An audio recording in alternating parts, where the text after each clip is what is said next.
I'm Molly. And I'm Diana.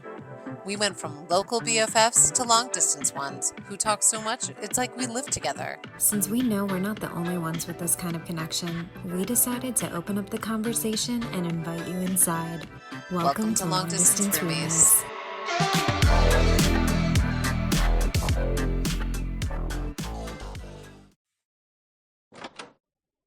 Hi, Mal. Hi, Malka. Welcome. What's up, We're Dee? here.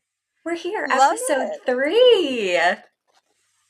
Doing it. And we Well- walked in with our new opening the door soundbite or soundboard moment. Love it. The soundboard is fully stocked.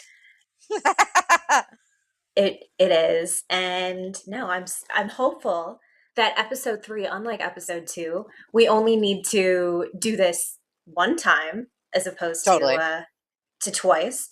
But we'll see. But no, we're really excited to be back. So for everyone And if- listening for episode 3, please make sure that you like us, you rate us 5 stars, subscribe on Apple Podcasts, Spotify. We have a YouTube channel where our video pods come out every week.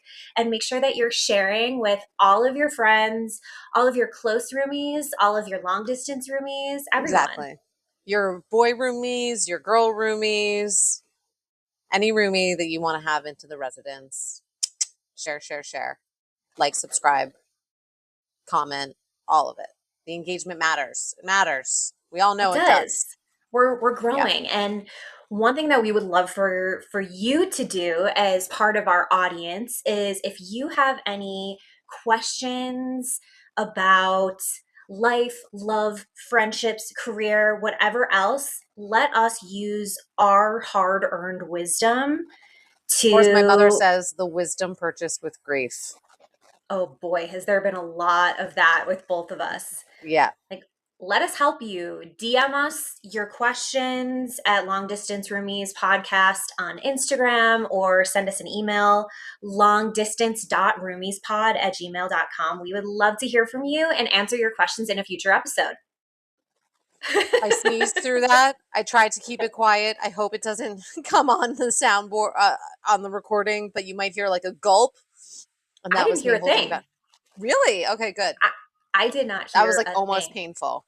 That was professional. Well, we never want you to be in pain. So I know, but I also don't want to ruin the sound. Well, we appreciate that. And so does our audience. But no. That's just what we want to let you guys all know, that we are here for you. So please do not hesitate to reach out. We want to help you. And also, like, I would say that we are both not only friends to each other in this way, but friends to other. What are you laughing at? I got a little trigger happy with the soundboard. But like, I think I'm a friend that people go to for advice. I've always been told that I give really good advice. My brother called me for the first time. He's almost 50 years old. He's like 48, I think.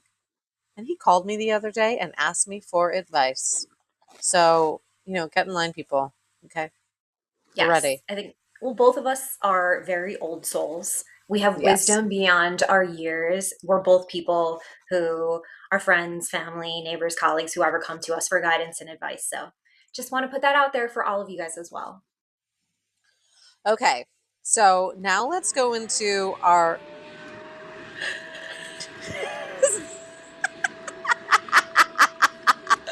housekeeping sound. That's what the giggle is, the vacuum. It's a vacuum. We're just doing some chores over here. That is so funny. That's a new sound. I like it, Mal. I know. I thought you would appreciate that. So I think to start off housekeeping, we need an update from, last episode. It was right before you went on this massive work trip where you were directing an A-lister. So we couldn't say who his name was last time. So we would love for you to share what happened and who you were working with.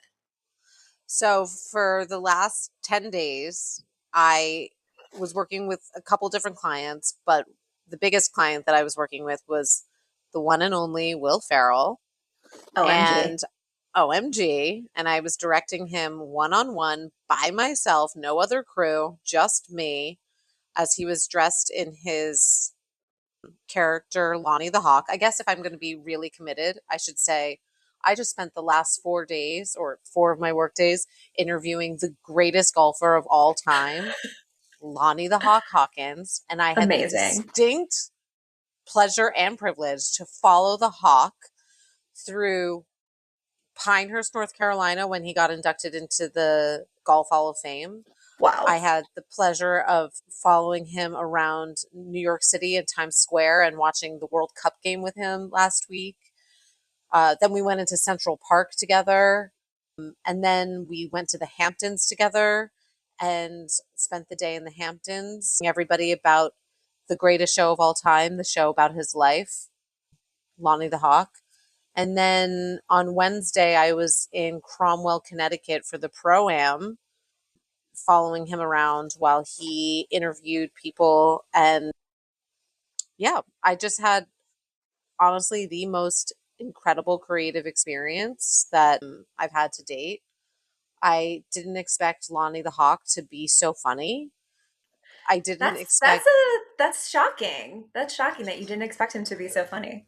Well, because listen, Lonnie's an incredible golfer, but he's had a lot of challenges in his career. And, at a younger time in his life, he wasn't so funny. He took himself too seriously, I think. But I think when you have been humbled the way that he has been humbled, that you inevitably have a sense of humor to things. And I think that kind of attitude is going to be what helps take him to the top of his game again.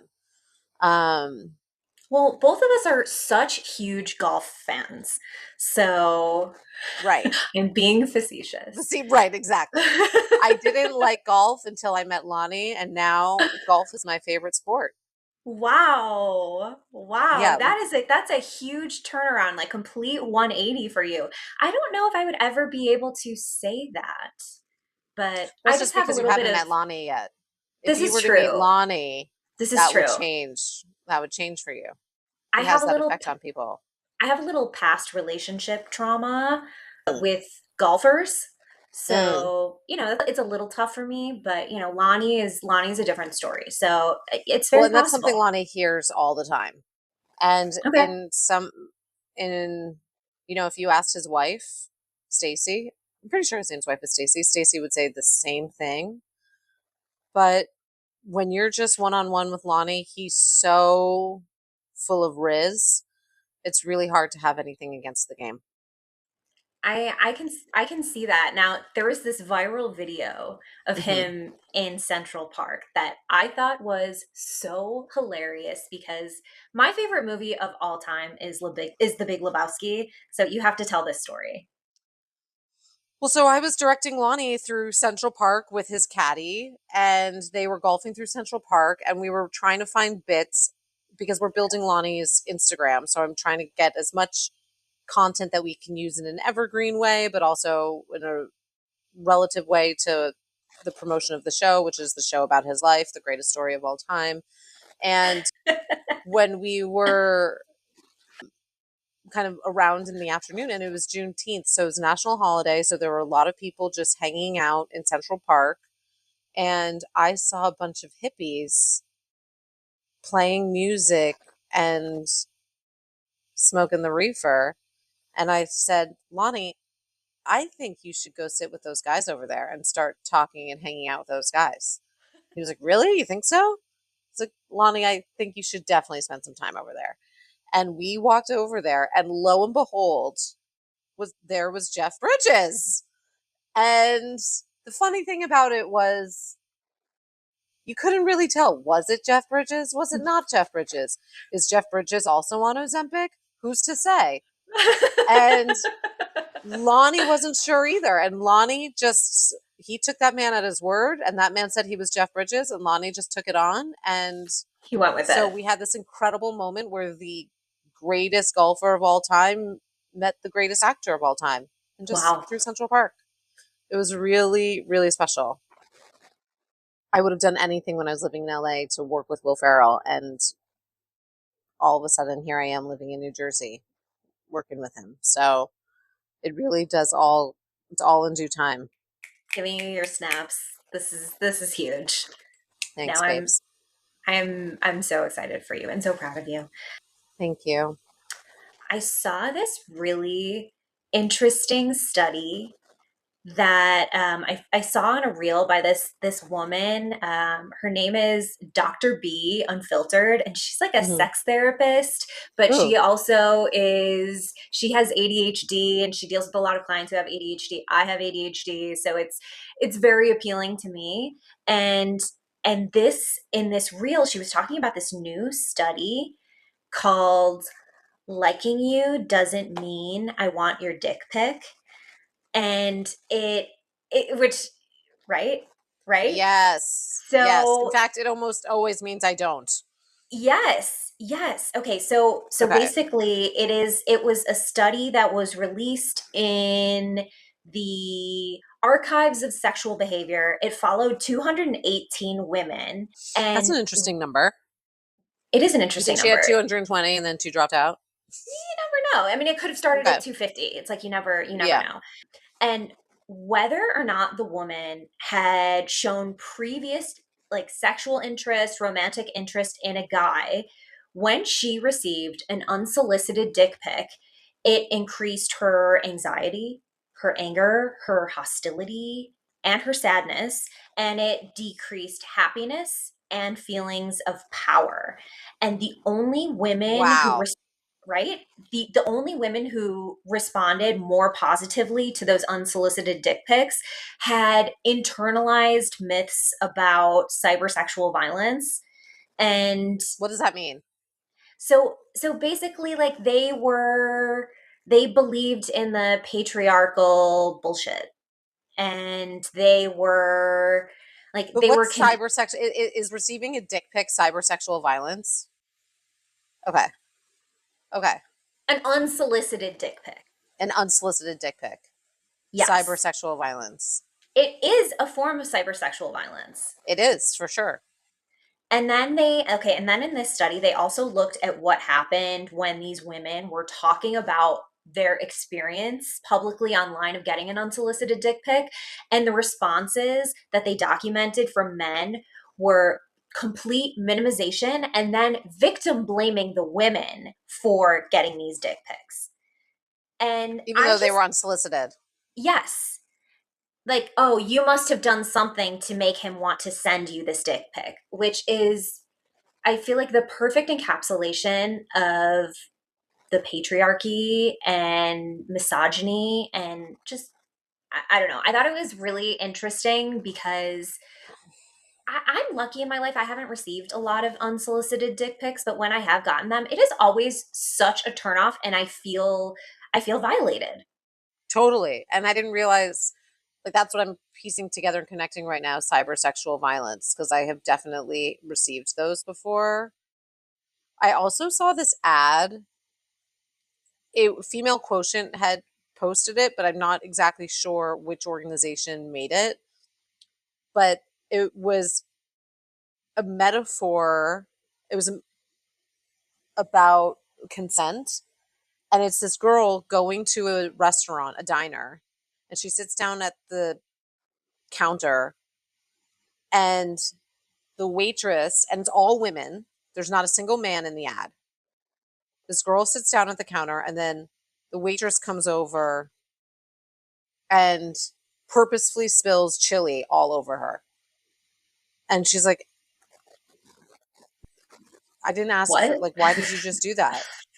And she was like, you asked for it. And she was like, no, I didn't. She was like, yeah, you did. She's like, no, I mean, I want to eat, but I don't want my food. I didn't order this. Like, it spilled all over me. And then she goes to get the manager, and the manager's a woman. And the manager's like, no, sorry. Like, we don't believe you. And we believe the waitress. Like, she said you wanted her to spill on you. And it's just like this great ad about reframing what consent looks like in things outside of just a sexual situation, so that you can see how non-consent, what kind of violation that feels like. We can post it later, but I'll send it to you. No, The same kind of thing.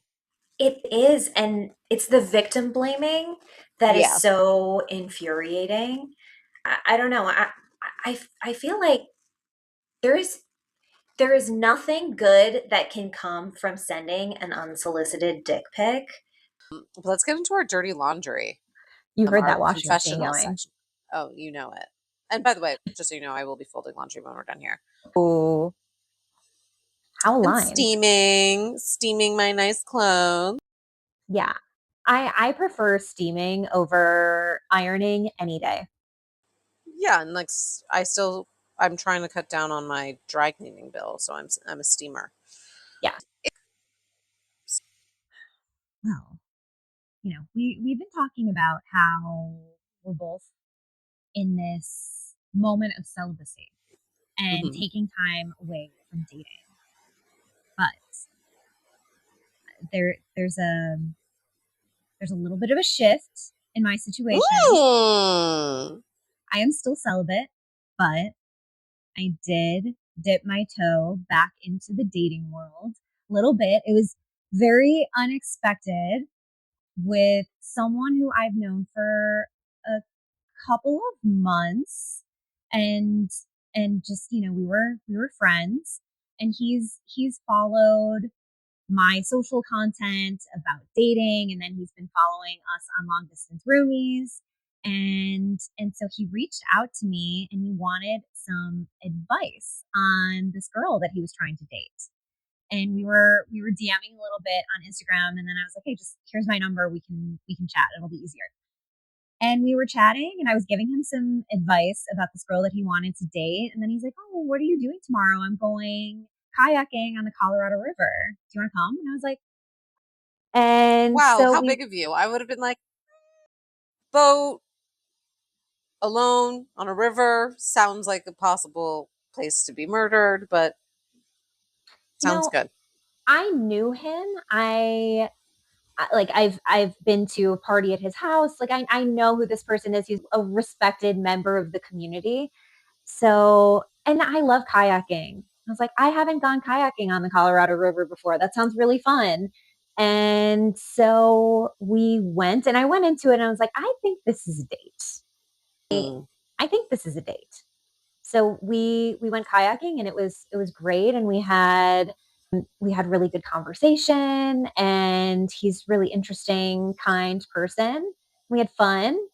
And so we were out for, I don't know, 4 or 5 hours on the river, and then he cooked me dinner. It was a fun day. And then we hung out again after that. He's traveling this week, but I yeah, so I'm in the dating world, but it feels good because I'm not looking for a boyfriend. I'm still enjoying this moment of celibacy, and it's like I'm moving. We want different things. This is not my person, but it's nice to be able to put some of the wisdom and lessons that I have learned and gained in my 6 months away from dating into practice. and What do you and feel like just you've learned? I feel Or like what do you feel like is different? for me, it is just loving being single, not not putting my energy into, oh, let's see if we can make this work. I really want to make this person so happy. I want to prove that I am like great girlfriend material. Like I don't give a Mm. fuck. Like I'm being me. I'm enjoying it. I'm just having fun getting to know someone and not getting swept up. And Yeah. because I'm not interested in leaving the my little celibacy moment, we'll see how long he sticks around.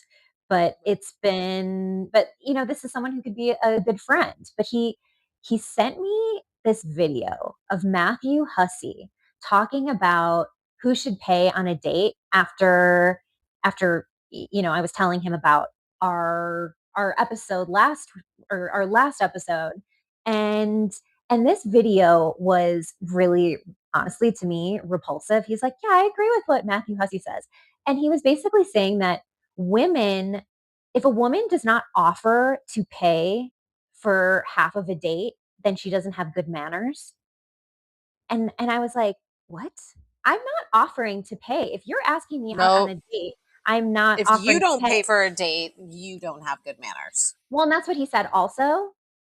But I'm not offering to, if you're asking me out, I'm not offering to split a date. And then in this video, it was also, he was like, well, yeah, because if you're always expecting me to pay for dinner, then shouldn't I always expect you to have sex with me whenever I want? And I'm like, how is that a comparison? How is that a fair No, comparison? and it's not transactional. This is No. not. And he was saying, he's like, but if a woman is always expecting a man to pay, then it is transactional. I'm like, no. That's You're not thinking about all of the other costs that it takes for a woman to be in a relationship, all the other risks for women to be in a relationship. Like And they're so I putting so talked much on the line to just go on a date. exactly. It's actually potentially dangerous. Like you said, I could have, gotten kidnapped and murdered on the river, but luckily that didn't happen.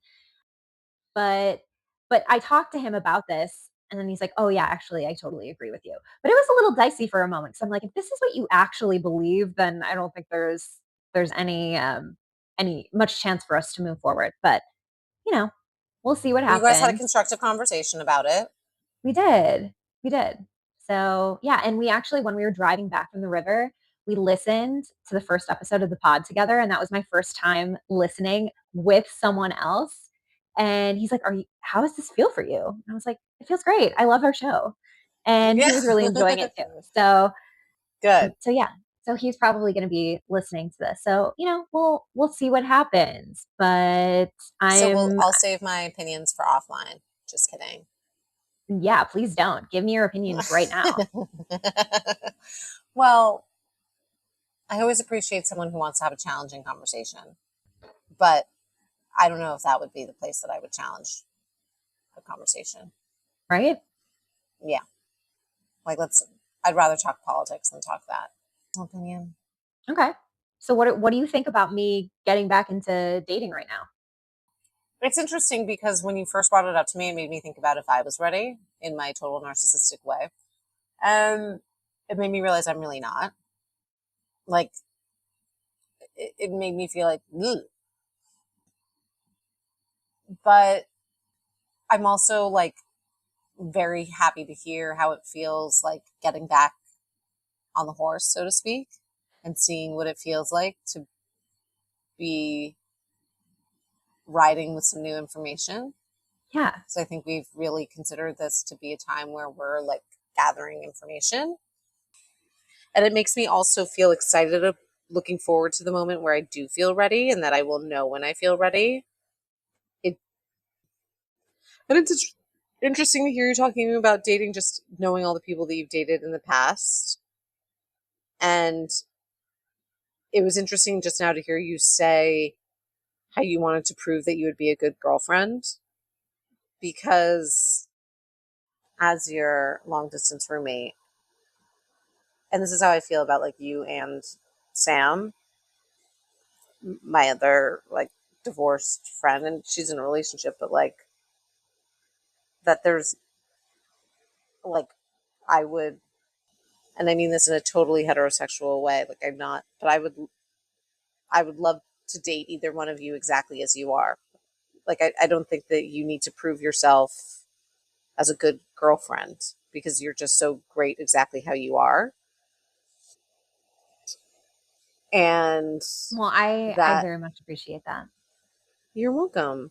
But it's true. Like, but hearing you word it that way or phrase it that way makes me think back about some of the people that you were dating, and that I Mm-hmm. think you were doing that, trying to Yeah. show that you were the perfect kind of girlfriend and teaching them how to treat a girlfriend and how to be. You were showing them exactly what kind of girlfriend you wanted to be as opposed to just being yourself. I think that it was a lot of, and I've been working for a very long time to get past my people pleasing Yeah. and to be I think just I've done so much work on decentering men, and I don't care about being chosen anymore. And that's Yeah. really what it was. I wanted to be chosen, I wanted to be validated. But now You I've want to be chosen picked. myself, and I validate myself, and I have picked myself. Yeah. And that does feel different. And it's also like this guy is not my normal type. And well, I know that. And so I think that is also liberating because it's just, there's just no pressure. Like, he's a great guy. Yeah. I'm definitely attracted to him, but he's not my normal type. And so I think that makes it, I think I was so focused on he has to be this specific type of guy and look like this and act like this. And getting a little bit more loose and flexible with some of those preferences, I think is going to do me a lot of good moving forward dating. Totally. I completely agree. And this is a great, like, you're moving to Miami. There's like nothing to lose and everything to gain. And this is just an experiment in receiving information, And collecting data. if it starts to distract me from what I'm focusing on and what I'm building and what I'm doing, then it's like, bye. Yeah, I mean, one thing that I think I was saying to you the other day, like the thought of being in some sort of situation where I'm like figuring out if I'm packing a bag and going to somebody's house, it's like, no, thank you. Right. Right. Well, and he's totally geographically desirable. He lives 10 minutes away from me, which is real convenient. Makes things a lot That easier. is convenient. Yeah. I cannot believe how much time I was spending in the car driving to my ex-boyfriend. Yeah, no. Absolutely not. It's Time not is worth money, it. people. It's everything. It is our most valuable resource. So, yeah, the more geographically desirable, the better. That's a huge plus. But that it just goes to show that now that we're doing this podcast and we're talking about dating and relationships, the men that we date are going to have to be cool with being discussed on long distance roomies. But I Oh, think yeah. that's something that, and I'm not naming names. He's a mystery man, but I think, it'll be interesting to see who comes out of the woodwork now that we I've already are had doing some. this. Okay, tell me. I've already had some. Just like DMing me, being like, so, like, are you going to start talking about us or talk about me on the pod? And it's, you would be so lucky if you came into my thought space to talk about you. But now that you've DM'd me to ask if you were going to, you have, now I might. But it was funny because this is a little raunchy, if you're okay with me being a little raunchy right now. But, Hello, who are you talking to? well, I know I'm talking to you, but I don't know who else I'm talking to. So, but he had said something along the lines of like, are you gonna like tell people that I was into like butt play, basically? And I was like, no, I would probably talk about it more broadly and say, one thing I know about guys in finance is they all really just want you to put your finger in their butt. And he started to laugh. And I was like, seriously, just remember when you're sitting across the conference room table in a tough negotiation, remember at the end of the day, you both want the same thing. And it's true. And Wow, they're that's like, great. so, and I actually think like it's a very alpha, like the most alpha male is actually somebody who's comfortable and confident enough to say that they like that. Because I think if most men were a little bit more comfortable with themselves, they would realize that how good that feels. So I do have respect and appreciation for it. Okay. But it's just a funny thing to think about. That is really funny. Well, our audience, you're going to have to let us know. Do you agree with this? Okay, But let's get into our tea time on that note. I'm actually going to go right into my actual tea, because this is a concoction that I've made that my friend in my yoga class, my yoga speakeasy, taught me. It's homemade electrolytes, and it ooh, is what are homemade so electrolytes? it, Wow. it's like a homemade Gatorade, so to speak, but natural. Okay. This is looking particularly golden and yellow. It Hmm. is water, ice, ginger, a a whole lemon. I squeeze the lemon, but then I put the whole lemon in, so it's the lemon rinds and stuff too. Okay. Turmeric, a little baking soda, and a little salt. And then you can add honey if you want, or even some mint. And I blend it up, and it tastes so yummy. And I drink it throughout the day or the week, especially when I'm doing hot yoga or after. I put in a lot of turmeric. That's why it's like so golden. So golden. Which I don't necessarily recommend doing, because if you've seen that episode from The Pit, and that woman drinks too much turmeric and then she like gives herself kidney poisoning or something, so I wouldn't recommend definitely that. Don't want to do that. But I love this concoction, and that's one thing that I'm doing for myself in self-care space. What about you, baby? So I wanted to give a little update because I had therapy since the last time we filmed an episode. And in our first episode, I talked about how someone had done me dirty. And my therapist suggested using the assertiveness formula for assertive communication. And I did use the assertiveness formula, and I did communicate respectfully how someone had hurt me and why and what I needed moving forward. And they did not respond well. And they told me I was nasty and mean. And and I'm not going to go into all the details, but it was abominable what this person had done. Yeah. And totally over the line and disrespectful.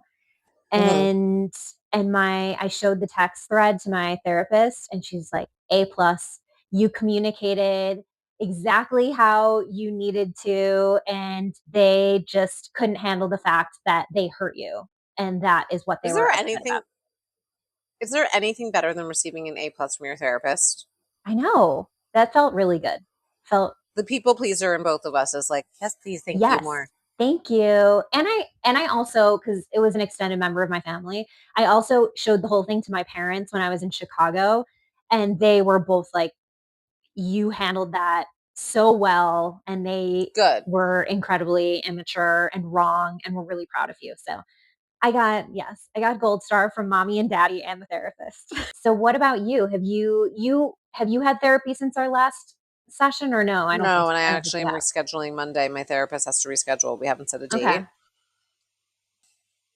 But what I will say is that in just self-reflection, and given what the last couple weeks work-wise has been for me, I spent so much time being worried if I would be able to accomplish the things or work at the level that I want to work at, and continuing to be able to do what I want to do and work in the industry that I want to work in.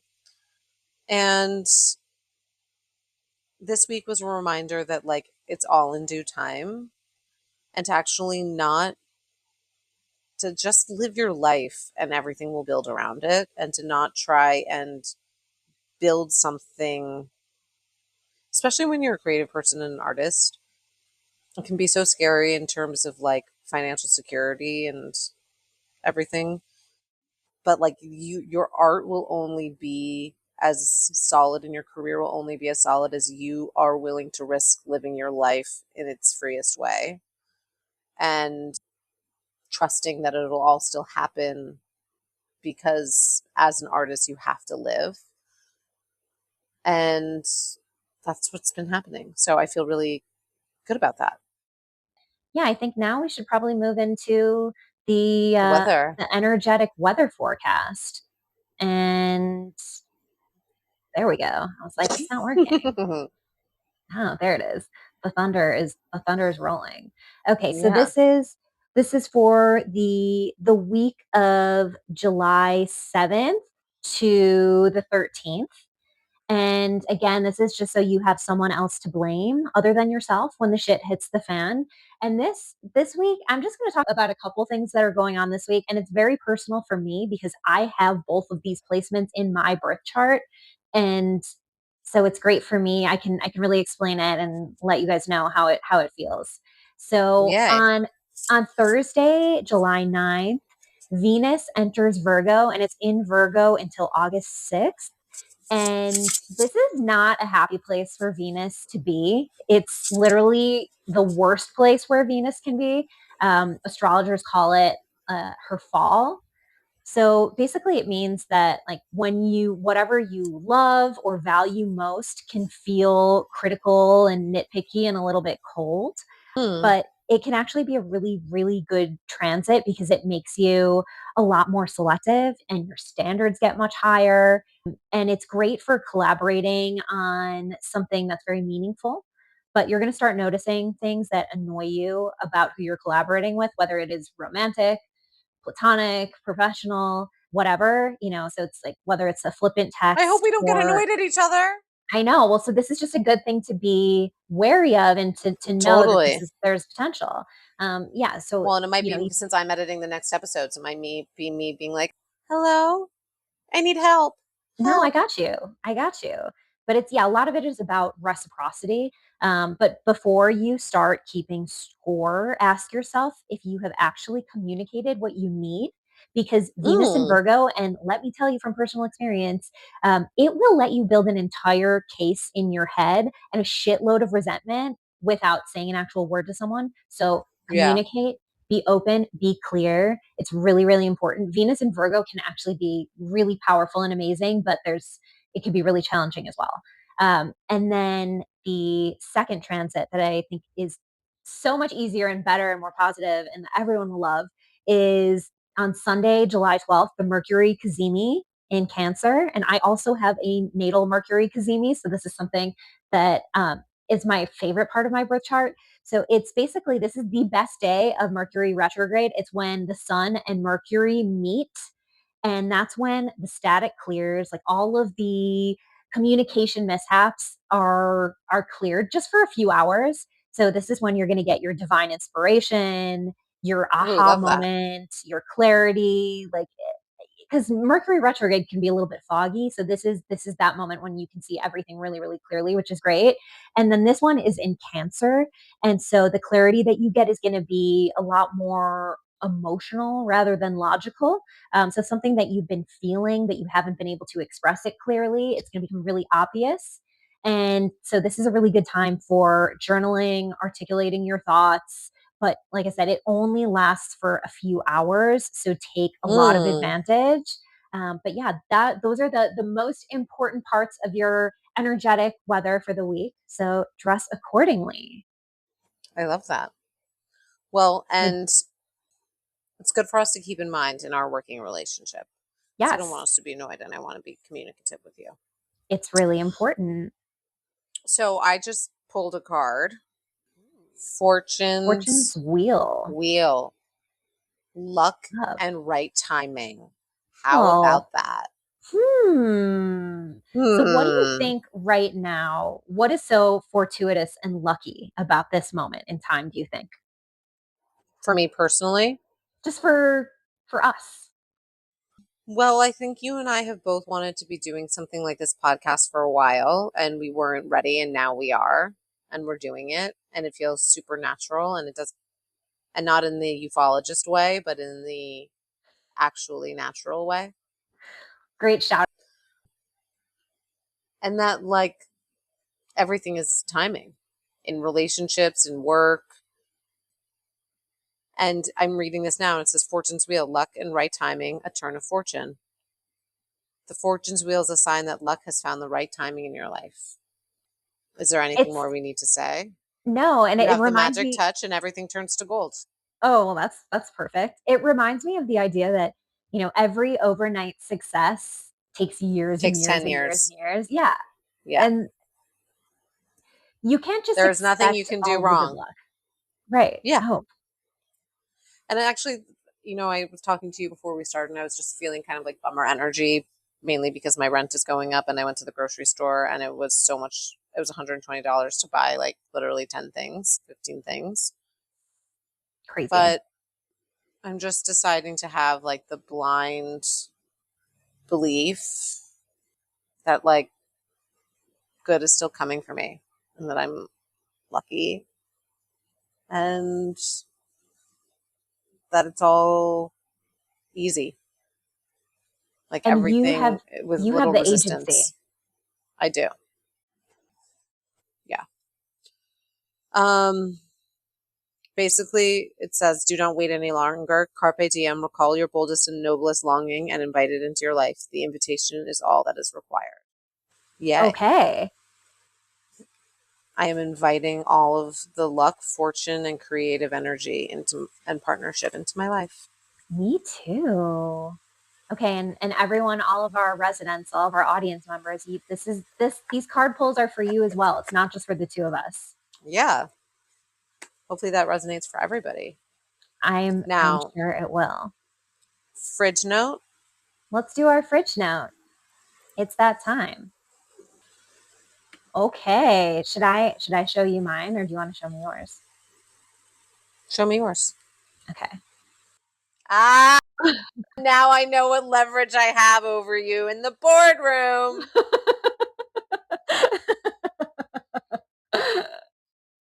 Not over me. Over every man you know in finance. All the boys, exactly. All right. You are your own best girlfriend. Yeah, I am. Woo! Thank you. You're welcome. Oh, that is such a good one. That is such a good one. Well, you want to share what we're doing in our next episode? Yep. In our next episode, we interview a special guest who only dates gay men in the hopes of turning them straight. It's a good one. Oh, that is a challenge, and who doesn't love a challenge? So, should we stage our room together? Yeah. Oh, I lit a candle so that I could really have a flame on this and get some smoke going. That's the move. And I've got my spray again, which I love because I don't want to light sage on my bed. It's all good. I'm cleaning my sheets right now. Oh, it's perfect.